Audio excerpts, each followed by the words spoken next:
रोहन हा काका, कुठे चालला? अहो ते जरा एक काम आहे ना, तर तिकडे चाललोय. बहुधा फादर्स डे आहे, पप्पांना काही गिफ्ट घेतलंस की नाही?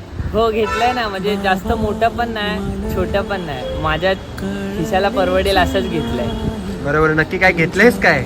अहो ते काका, पप्पांच्या नावावरती एक रूम घेतलं, फादर्स डे निमित्त त्यांना गिफ्ट करणार आहे. वा वा, छान छान. तेच त्याचीच पूजा आहे उद्या, तर तेच करायला चाललंय. जरा आता थोडीशी कामं आहेत, तर तीच करायला चाललंय. कसं म्हणजे आधी मी लहान होतो तेव्हा पप्पा माझं सगळीकडे नाव द्यायचे, माझ्या पोराचं. म्हणजे कुठे वर्गणी भरली तर माझ्या पोराच्या नावाने दे, गाडी घेतली की गाडीवरती पण माझं नाव.